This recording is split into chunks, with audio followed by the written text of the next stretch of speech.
الحمد لله وكفى وسلام على عباده الذين اصطفى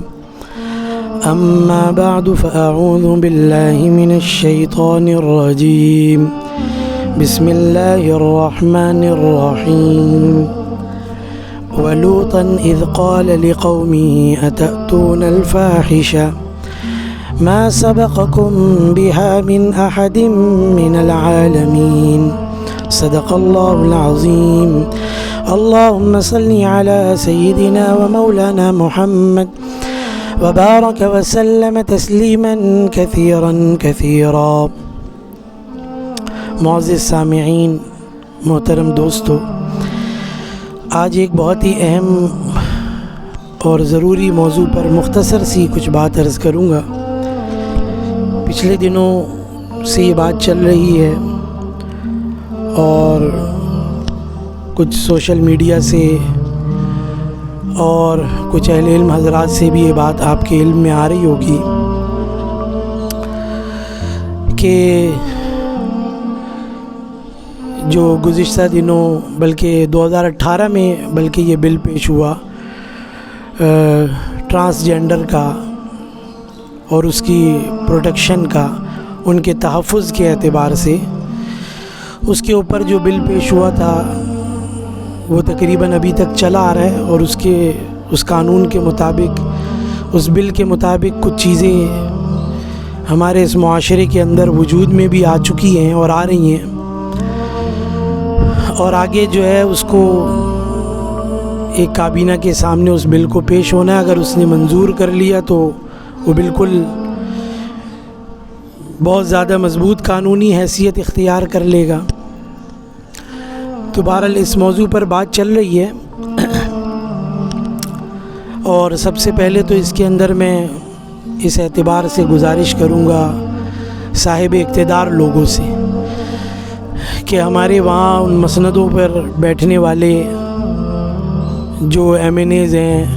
ہماری قومی اسمبلی میں بیٹھنے والے ممبران ہیں، سب اہل ایمان ہیں، اہل اسلام ہیں، اور ایک شروع سے ہی ایک ایسے معاشرے کے اندر ہی وہ رہے بھی ہیں یہاں پر۔ تو بہرحال اس اعتبار سے سب سے پہلی درخواست تو ان سے یہ ہے کہ وہ ان چیزوں کو دیکھیں، بغور ان چیزوں کو سوچیں، اور اس کی پوری کوشش کی جائے کہ قرآن و سنت کے خلاف کوئی قانون ویسا نہ بن پائے، اور اگر کوئی چیز ایسی بننے جا رہی ہے یا کچھ بن بھی گئی ہے تو اس کو سرے سے ختم کیا جائے۔ ایک بنیادی چیز اس کے اندر یہ سمجھ لیں کہ دیکھیں، یہ پورا نظام بنانے والی ذات اللہ رب العزت کی ذات ہے، رب العالمین ہے اللہ رب العزت، سب کو بنانے والے اللہ۔ اور جب اللہ رب العزت نے بنایا، انسانوں کو بھی بنایا، تو اللہ رب العزت چاہتے یہی ہیں کہ میرا نظام ہی دنیا کے اندر چلے، اور انسان بھی دنیا کے اندر میری مرضی کے مطابق زندگی گزارے۔ آج ہمارے سامنے بھی یہ چیز ہے کہ انسان بھی جو بھی ایجادات کرتا ہے یا کر رہا ہے ابھی بھی، وہ چاہتا ہے کہ یہ میری مرضی کے مطابق ہو۔ ایسے ہی انسان یہ اللہ کی مخلوق ہے، اور باقی بھی مخلوقات ہیں، لیکن انسان کو اللہ رب العزت نے وہ عقل و شعور بھی دیا ہے، وہ سمجھ بھی دی ہے، اور اس کو کچھ نہ کچھ مرضی اور اختیارات بھی دیے ہیں، لیکن اللہ رب العزت چاہتے یہی ہے کہ اس کی خواہشات پر، اس کی عقل پر، اس کے دل و دماغ پر، اس کی مرضی پر میری مرضی حاوی رہے۔ اور اگرچہ اس کی عقل کچھ کہتی ہو، اس کے دل میں جو بھی خواہشات پیدا ہوتی ہو، صحیح ہے، اس کا دل کچھ اور کرنے کو چاہتا ہو، تو بھی یہ ہر چیز کو کرنے سے پہلے یہ دیکھ لے کہ میرے رب کا اس کے اندر کیا حکم ہے، اس میں رب کی ناراضگی تو نہیں ہے۔ اور جو ایک نظام فطرت اللہ رب العزت نے عمومی طور پر بنایا ہے، جو کافی حد تک جانوروں کے اندر بھی ہے، اس میں یہ یاد رکھیں کہ اگر اس نظام کے خلاف چلے گا آدمی تو یہ نظام پھر خراب ہونے لگے گا، بلکہ ٹوٹنے پھوٹنے لگے گا، اور یہ سارا نظام پھر تہس نہس ہو جائے گا اس کے اندر، اور پھر یہ چیزیں ایسی ہوں گی جو اللہ رب العزت کے عمومی عذاب کو دعوت دینے والی ہوں گی۔ جیسے جن اصولوں پر ایک مشین کو بنایا گیا ہو، اگر وہ مشین ان اصولوں کے مطابق نہ چلائی جائے تو وہ مشین جل جائے گی، پھٹ جائے گی، خود بھی وہ ضائع ہوگی اور دوسروں کا بھی نقصان کر دے گی، اس کے اندر جانی بھی اور مالی بھی۔ تو کائنات کے پورے نظام کو چلانے والی مشین گویا انسان ہی ہے۔ اگر انسان خراب ہوگا تو پوری کائنات کا نظام خراب ہوگا۔ تو اللہ رب العزت چاہتے ہیں کہ اس انسان پر بھی میری مرضی چلے، اگرچہ اس کی مرضی کچھ اور ہو، اگرچہ اس کی خواہش کچھ اور ہو، اگرچہ اس کے دل میں کوئی اور جذبہ ہو، اس کا دماغ کچھ اور کہتا ہو، اس کی عقل کچھ اور کہتی ہو، لیکن یہ ان ساری چیزوں کو میری مرضی پر قربان کر دے اور میری مرضی کے خلاف نہ جائے اس کے اندر۔ ایک یہ بنیادی بات سمجھ لیں۔ دوسری بات اس کے اندر یہ بھی سمجھ لیں کہ اللہ رب العزت نے عقل و شعور ہر انسان کو دی ہے، کم ہے یا زیادہ ہے، اور اس میں شہروں اور دیہاتوں کے اعتبار سے بھی یہ چیزیں ہیں، تعلیم کے اعتبار سے بھی یہ چیزیں ہیں، معاشرت کے اعتبار سے بھی یہ چیزیں ہیں، لیکن عقل ہر انسان کو اللہ رب العزت نے دی۔ لیکن اللہ رب العزت نے انسان کو اس بات کا قطعاً اختیار نہیں دیا کہ وہ ہر چیز کا فیصلہ اپنی عقل پہ کرے گا، ہر چیز کے صحیح اور غلط ہونے کا فیصلہ اپنی عقل پہ کرے گا اور اپنی عقل سے کرے گا۔ اگر یہ چیز ہوگی تو اس کی وجہ سے بھی پورا نظام کائنات خراب ہوگا اور پورا دنیا کا بھی نظام، معاشرت کا نظام بھی خراب ہوگا، کیونکہ ہر جگہ پر ایسے لوگ ہوں گے کہ کسی کی عقل کسی چیز کو صحیح کہتی ہوگی تو دوسرے کی عقل اس چیز کو خراب کہتی ہوگی۔ اس لیے اس کے بھی اصول اللہ رب العزت نے خود بیان کر دیے اور کچھ معاشرتی اقدار بیان کر دیے بنیادی اس کے اندر، کہ یہ چیز فطرت انسانی اور جو ہے یہ نظام کائنات کے نظام انسانی کی جو چیزیں ہیں اس صورت میں عام طور پر عقل اس کو قبول نہیں کرتی، اور اگر کچھ لوگوں کی کر بھی رہی ہے تو پھر ان کی عقل کو معیار نہیں مانا جائے گا، ان کی بات پر نہیں چلا جائے گا۔ اس لیے ایک بڑی محنت یہ بھی کی جا رہی ہے کہ عقلی طور پر ان کی عقلی صلاحیتوں کو بھی اتنا کمزور کر دیں اور اتنی ان چیزوں کو، ان باتوں کو اتنا پھیلایا جائے، اتنا کیا جائے کہ آہستہ آہستہ وہ بھی اس غلط چیز کو صحیح کہنے لگ جائیں۔ یہ تھوڑے عرصے کی محنت نہیں ہے، 2018 میں یہ بل پیش ہوا اور وہ چیزیں چلنے لگی اس کے اندر، لیکن یہ 2018 کی بات نہیں ہے، یہ سالوں کی بات ہے۔ پوری دنیا کے اندر دیکھ لیں تو صدیوں کی بات ہے، اور اس لیے بعض جگہوں پر یہ چیزیں عام بھی کر دی گئی، لیکن بہت سے غیر مسلم ممالک بھی اس قانون کو اور اس چیز کو ماننے کے لیے تیار نہیں ہیں، اور باوجود لوگوں کے کہنے کے، ان کی اپنی جو ہے وہ ملک کے رہنے والے لوگوں کے کہنے کے باوجود، ان کے کچھ احتجاج کے باوجود، ان کے مطالبے کے باوجود انہوں نے اس کو اپنے ملک میں قانون نہیں بننے دیا کہ یہ پورا معاشرتی نظام اس کی وجہ سے تباہ ہو جائے گا۔ تو یہ بنیادی طور پر یہ سمجھ لیں کہ عقل ہر چیز کو صحیح یا غلط کرنے کے لیے عقل ہماری معیار نہیں ہے، عقل بھی ہے بہرحال، لیکن اس کے ساتھ اللہ کا حکم اور وحی کو بھی دیکھا جائے گا، اور جس چیز کو اللہ رب العزت نے غلط کہہ دیا وہ غلط ہے، تا قیامت غلط ہی رہے گا، اور جس چیز کو اللہ رب العزت نے صحیح کہا ہے وہ صحیح رہے گا اس کے اندر۔ تو اس لیے یہ بنیادی طور پر یہ سمجھ لیں کہ عقل صرف ہماری وہ معیار نہیں ہے، بلکہ ہم قرآن و سنت کو بھی دیکھیں گے، اور اگر ہماری عقل قرآن و سنت کے مطابق ہوگی تو عقل کو بھی لے لیں گے، قرآن و سنت کو بھی لے لیں گے، اور اگر میری عقل قرآن و سنت کے مخالف ہوگی تو میں قرآن و سنت کو لے لوں گا، عقل کو چھوڑ دوں گا۔ یہ بنیادی بات اس کے اندر یہ بھی سمجھ لیں۔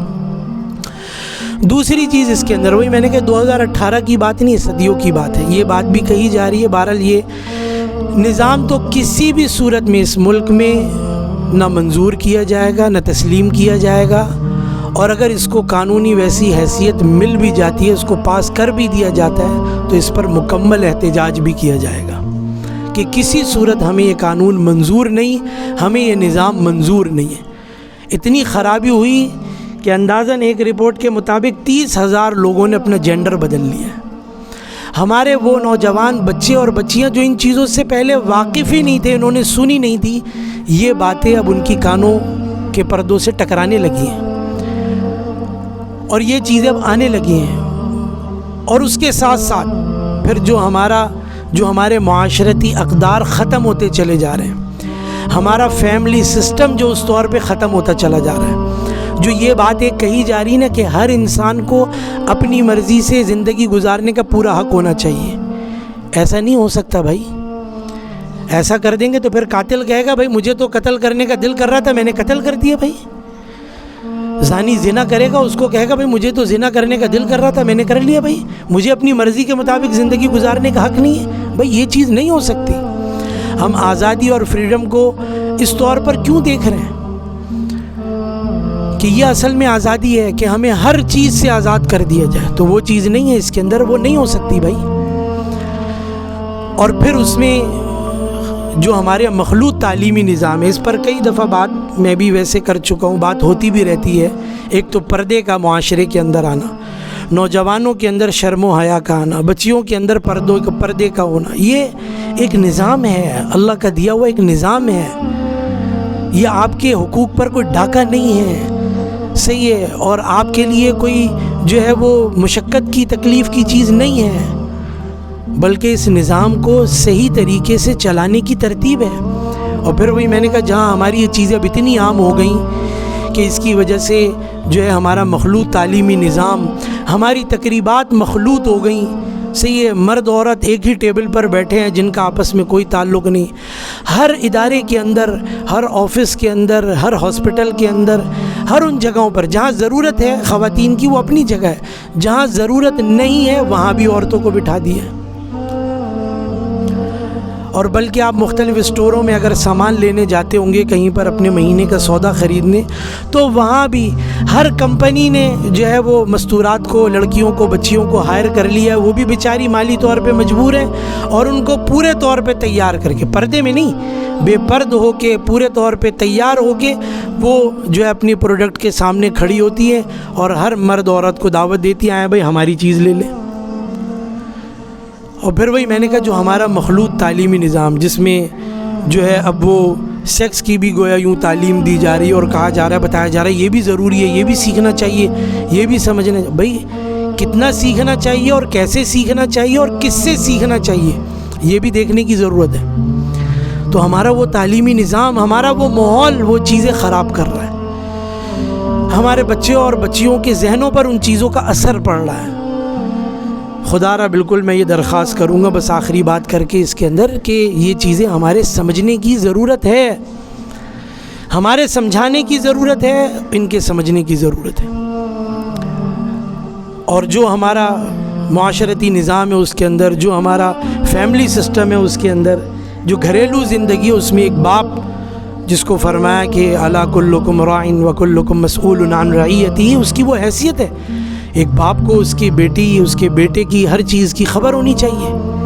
ٹھیک ہے، وہ گھومیں پھریں، کھائیں پئیں، صحیح ہے، وہ کپڑے بھی خریدیں، وہ چیزیں، لیکن پردے سے لے کر نیچے تک، اور پھر اس کے نیچے اس کی زوجہ بھی ہے، اس کی بیوی بھی ہے اس کے اندر، وہ بھی اس کے اندر ہے، تو وہ ساری چیزوں کو اس کو دیکھنا۔ پھر ایک ماں اس کے بعد دوسرے نمبر پر آ گئی تو اس کے ذمے بھی اس کے بچے ہیں، اس کی بچیاں ہیں، ان چیزوں کو دیکھنا۔ ان کی صرف تعلیم نہیں، ان کی تربیت بھی، ان کے اخلاق بھی، ان سب چیزوں کو دیکھنا اس کے اندر، یہ بہت زیادہ ضروری ہے۔ اس لیے ان چیزوں کو سمجھیں۔ اور وہی میں نے کہا جو ہمارے یہاں یہ مخلوط تعلیمی نظام، پھر وہاں پر جو اس کا نصاب تعلیم، نظام تعلیم، اور پھر وہاں گاہے بگاہے مختلف اوقات میں فنکشنز اور اس کو مختلف نام دینا، اس میں لڑکے اور لڑکیوں کا ایک ساتھ ناچنا اور گانا، صحیح نا، یہ اور یہ لڑکے اور لڑکیوں کی فرینڈ شپ، یہ دوستیاں، یہ چیزیں ہمارے معاشرے کو کہاں سے کہاں لے کے جاتی جا رہی ہیں، یہ اس کا اندازہ ہمیں کچھ ہی عرصے میں ہونے لگ جائے گا۔ اور پھر اس کے ساتھ یہ چیز کہ جب یہ نافرمانی اور یہ چیز، جیسے میں نے کہا نا کہ یہ میں نے جو سورہ اعراف کی آیت مبارکہ پڑھی 80، اور قوم لوط کا ذکر اللہ رب العزت نے اس کے اندر ذکر کیا تھا، تون الفاحشہ، ایسی فحاشی لے کر آئے جو اس سے پہلے دنیا کے اندر کسی نے نہیں دیکھی تھی۔ تو وہ چیزیں ہمارے سامنے یوں آتی چلی جا رہی ہے، اس کے اندر وہ چیزیں ہمیں بھی دیکھنے کی ضرورت ہے، ہمیں سمجھنے کی ضرورت ہے، اور اپنی بساط کوشش کے مطابق اس میں آواز اٹھانے کی بھی ضرورت ہے، اور اس کو صحیح طریقے پر، صحیح انداز میں لوگوں کو اور خاص طور پہ نوجوان بچوں کو اور بچیوں کو سمجھانے کی ضرورت ہے۔ اور وہی میں نے کہا یہ بات ابھی کی نہیں، کافی پہلے سے چل رہی ہے، جو ابھی کچھ سالوں سے یہ چل رہا ہے نا، میرا جسم میری مرضی، یہ بھی اسی کے حصے میں داخل ہے کہ بس ہمیں پوری اپنی مرضی کرنے کا اختیار دے دیا جائے اس کے اندر، اس میں، اور اس کی وجہ سے پھر معاشرے کا جو نقصان ہوگا اور پورا معاشرتی نظام بگڑ جائے گا، دینی اقدار کے جنازے اٹھ جائیں گے اس کے اندر، اور اس کی وجہ سے جو پھر اللہ کی ناراضگی ہے اس کے اندر، دنیا میں بھی اور آخرت میں بھی، یہ تو پھر اور بھی زیادہ بری چیز ہوگی۔ اللہ رب العزت سمجھنے کی اور